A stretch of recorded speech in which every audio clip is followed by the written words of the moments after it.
सुबह की नर्म रोशनी बैतुल मुक़द्दस की वादियों पर फैल रही थी।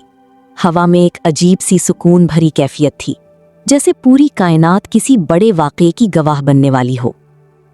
उसी दिन हज़रत दाऊद अलैहिस्सलाम को अल्लाह ताला की तरफ से नबूवत अता हुई थी। वो पहले ही एक नेक, आदिल और अल्लाह से डरने वाले बंदे थे, लेकिन अब उन पर वही का नूर नाजिल हो चुका था। जब सूरज ऊपर आया तो हज़रत दाऊद अलैहिस्सलाम अपने घर से बाहर निकले। उनके चेहरे पर एक अजीब सी संजीदगी और दिल में एक भारी जिम्मेदारी का एहसास था। अब वो सिर्फ एक बादशाह नहीं थे, बल्कि अल्लाह के नबी भी थे, लोगों की रहनुमाई के लिए चुने गए। पहला दिन ही ऐसा था कि लोग उनके पास फैसले लेकर आने लगे। कोई मजलूम था, कोई जालिम के खिलाफ फरियाद कर रहा था और कोई हक का तालिब था। हज़रत दाऊद अलैहिस्सलाम ने हर फैसला इंतहाई इंसाफ के साथ किया, बगैर किसी जाती पसंद या नापसंद के। दोपहर के वक्त एक वाक़या पेश आया। दो आदमी एक ज़मीन के झगड़े में उनके पास आए।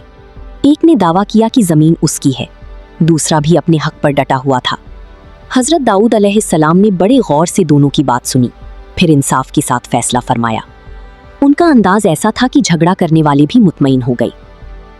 शाम के वक्त जब वो तन्हाई में बैठे तो अल्लाह की नेमतों पर शुक्र अदा करने लगे। उनके दिल में ये एहसास था कि ये जिम्मेदारी बहुत बड़ी है, लेकिन अल्लाह की मदद के बगैर कुछ भी मुमकिन नहीं।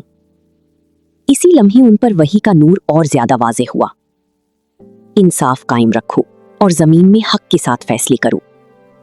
रात होने तक हज़रत दाऊद अलैहिस्सलाम ने ये अहद किया कि वो हमेशा सच, अदल और अल्लाह की रज़ा के मुताबिक ज़िंदगी गुजारेंगे।